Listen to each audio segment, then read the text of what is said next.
بەڵێ بەڕێزان بۆ گفتوگۆ و شرۆڤەی زیاتری هێرشەکانی سوپای تورکیا بۆ سەر ناوچەکانی هەرێمی کوردستان ڕاستەوخۆ محەممەد ئەمین پێنجەنی ئەندامی کۆنگری کورد-کەنەکە لەگەڵمان دەبێت.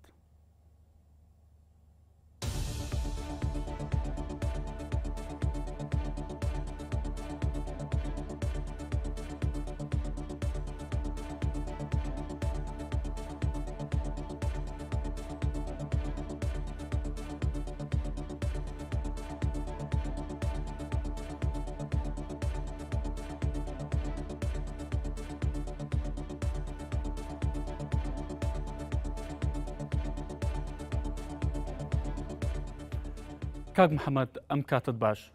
دەمەوێت سەرەتا لەوە دەست پێ بکەین سەرگۆزیرانی تورکیا ماژی بۆ کردووە کە پەیوەندیکی تەلەفۆنیەکە سەر و کێرەمی کوردستاندا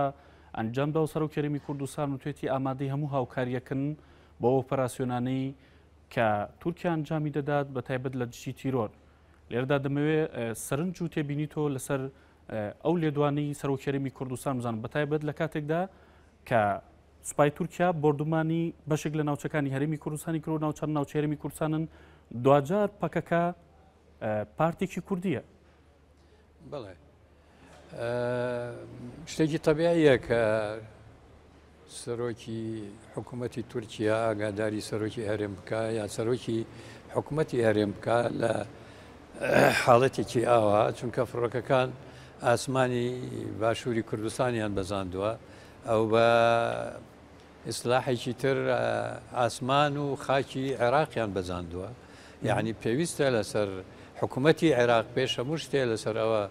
پرۆتستۆ بکە سەرکۆنەی ئەو بەزاندنە بکە هەروەها سەرۆکایەتی هەرێم و هەروەها سەرۆکایەتی حکوومەت و هەروەها سەرۆکایەتی پەرلەمانی کوردستان پێویستە مناقەشەیەوە بکەن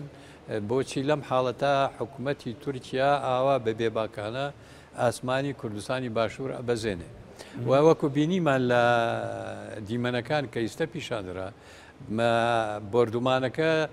زیاتر ماڵ و ممتەلەکاتی خەڵکی سڤیلی وێران کردووە حیواناتی خەڵکی سڤیلی کوشتووە باخ و باخات و ڕەزی خەڵکی سڤیل و گوندەواری کوردستانی وێران کردووە یعنی ئەو بردومانەی تورکیا بە گوێرەی زانیاریەکان کە گەشتوتە لای ئێمە هیچ زەرەرێکی لە گریلە ناوە بەڵکو زەرەری لە میلەت داوە و برینارەکانیش شاهدن کە هاتوونەتە خەستەخانەی ئامێدی و دۆک هەمووی مناڵ و خەڵکی سڤیلن بەر بردومانی تورکیا کەوتون و بردومانەکە تۆپباران ئیستش بەردەوامە تایارەکان ئێستش بە ئاسمانی ناوچەکەەوە ئەفرەن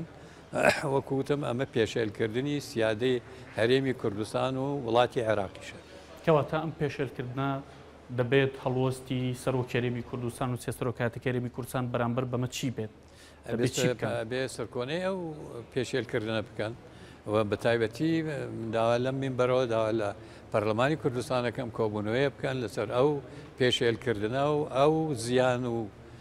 زیانە کە بە خەڵکی باشووری کوردستان کەوتووە بە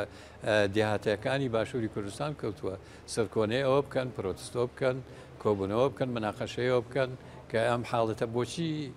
لەم وەختا کە حکوومەتی تورکیا 2 ساڵە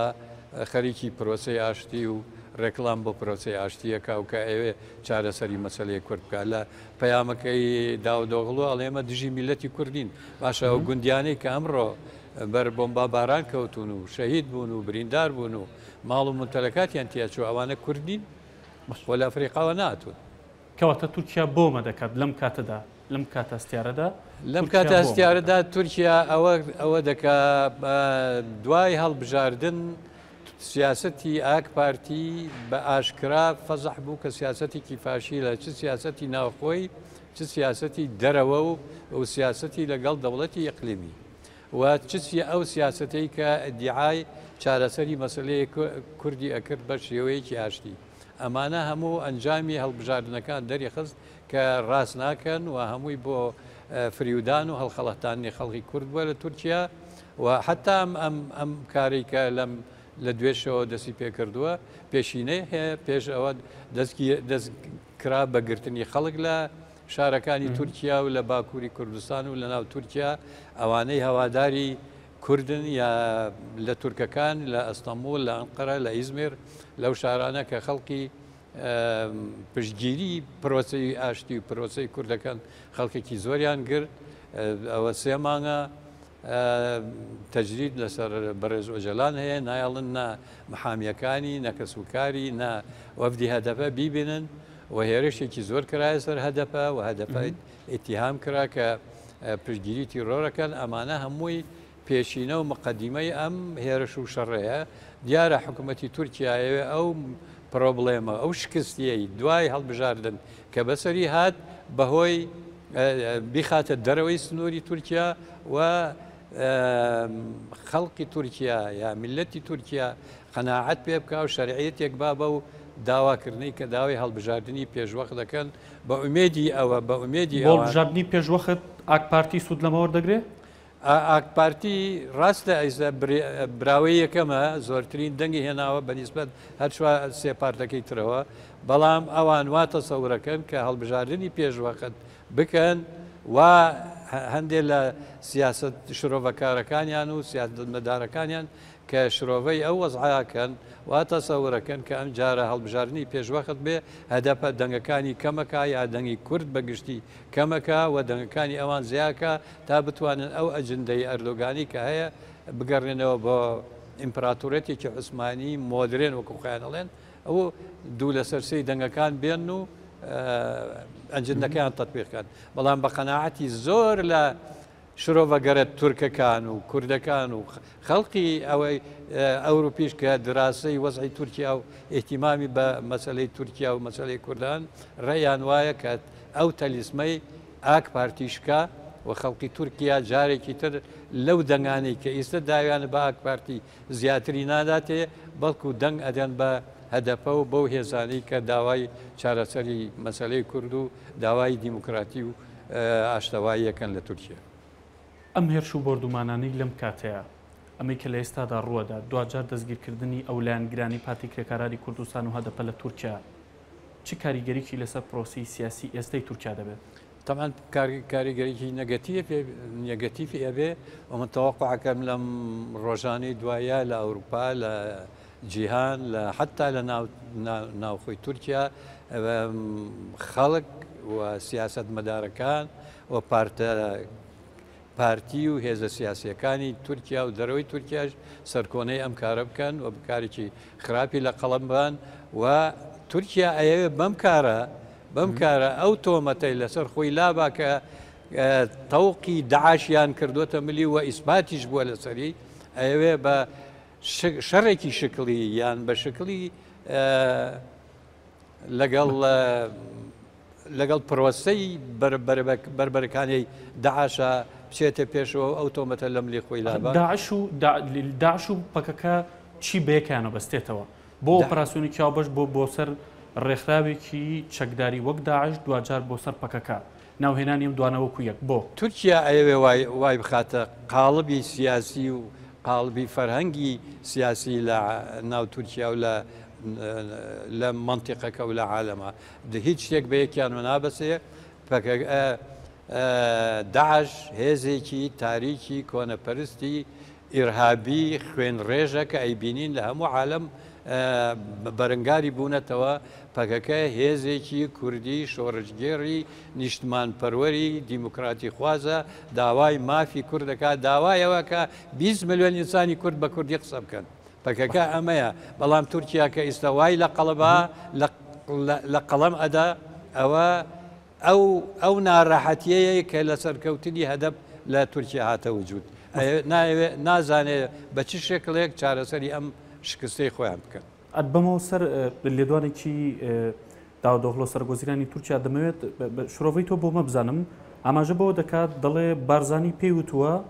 ئۆپەراسیۆنەکانی دژی داعش و پەکەکە مافی خۆتانە. من نازانم ئەوە تەمانەوە لە بینی ئەوانە ڕوویداوە بەڵام لە چەند مناسبەتە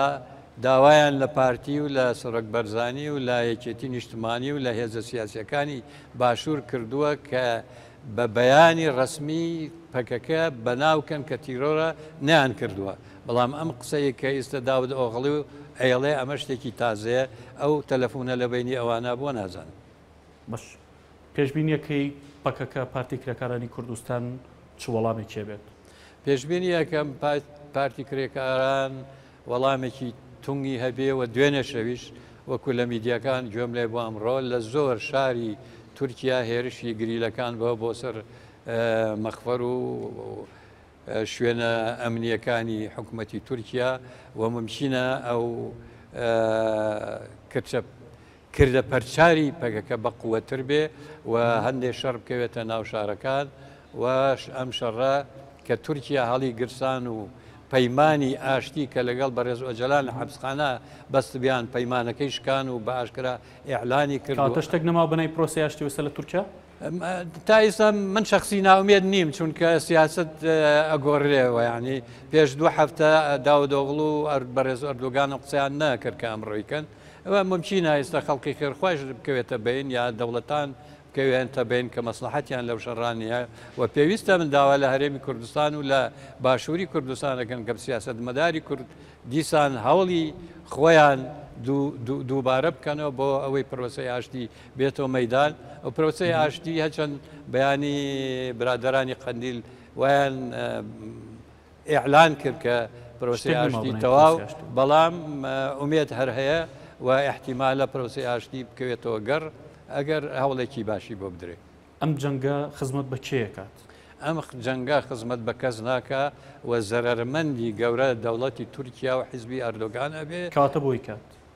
ئەیکا وەکو پێم وتی پرۆبلەمێکی گەورە شکستێکی گەورەیان توش بوو ئەیەوێ ئەم شکستیە یەکەم بشارێتەوە دووهەم تۆمەتی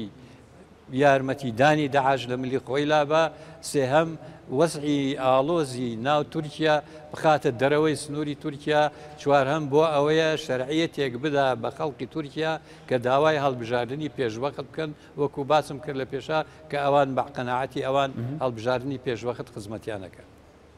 بەرپرسانی ئەم هەرێمە سێ سەرۆکاتێکە دەبێت چیکەن لە کاتێکدا ئەو شوێنانی کە بردومانەکرێ سنووری هەرێمی کوردستانن لە نێو هەرێمی کوردستاندان جارێ تورکیا و جارێ ئێران. هەرێمی کوردستان بەڕای من پەرلەمان تا ئێستا هەڵوێستی لەسەر حرەکەی کوردی لە ڕۆژاوا و لە باکووری کوردستان هەڵوێستێکی پۆزتیف و باشیان هەبووە من داوایان لێ یەکەم کە کۆبوونەوە بکەن مناقەشەی ئەو وەسع بکەن بڕیارێکی باش بگرن لە مەسلحەتی میلەتی کورد داوا لە تورکیا بکەن ئەو دەستدرێژیانە کەم بکاتەوە و هەروەها سەرۆکاتی هەرێم و سەرۆکاتی حکوومەتیش پێویستە ڕۆڵی خۆیان هەبێت. هەرێمی کوردستان کارتی فشاری هەیە بەکاری بێنێت؟ کارتی فشار ئەتوانن ئەو پەیوەندیە بەهێز و بە قووەتەی کە هەیە لە بینی دەوڵەتی ئەردۆگان و باشووری کوردستان ئەو بەرژەوەندیە ئابووری و نەوتی و غازیەی کە هەیە ئەتوانن لەم ڕێگەوە بچنە ناو مۆزوعەکەەوە و لەگەڵ تورکیا قسە بکەن بۆ ئەوەی پرۆسی ئاشتی زین و بکەنەوە. گەر هەرێمی کوردستان ئەمانەی نەکرد بەرپرسیار بێ بەرامبەر بەچی؟ هەرێمی کوردستان بەڕێی من پێویستە ئەمانە بکرێت چونکە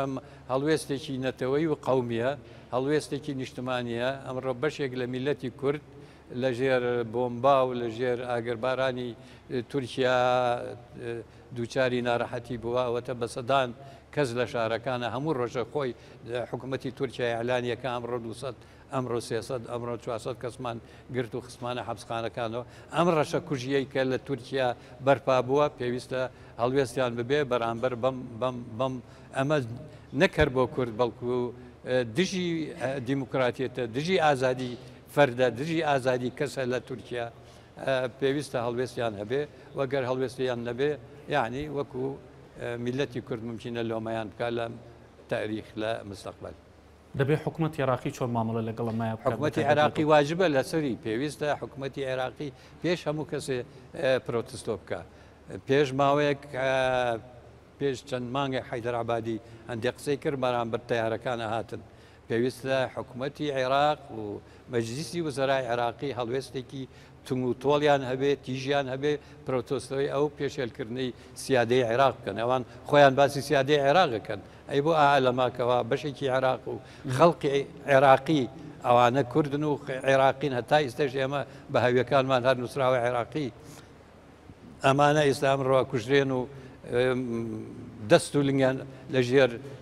بۆمبا بارانی تارەکانی تورکیا ئەپەڕێوەی هەندە قەزەقانەکانی ئامێدی و دهۆک و شارەکانی تری کوردستان پێویستە حکوومەتی عێراق پێش هەموو کەس پرۆتستۆ بکە و سەرکۆنەی ئەم کارە بکە پێش هەموو کەس بەڵام زیاتر لە نزیکەی 14 کاتژمێرە بێت ئەو بردومانە هەیە و بردومانە دەکرێت ئەنی بۆ تا ئێستا کەس نهاتۆتە سەرخەست و کەس دەنگی نەکردەوە چی لە پشتیەمەوە هەیە بە بڕایتەوە ممکنە شتێک هەبێ نازانم بەڵام بە حقیقت پێویستە دەنگی خۆیان دەربڕن و قەناعەتی من هەیە کە ممکنە لەم ڕۆژانە لەم سەعاتانەی دوایە شتێک ڕووبدا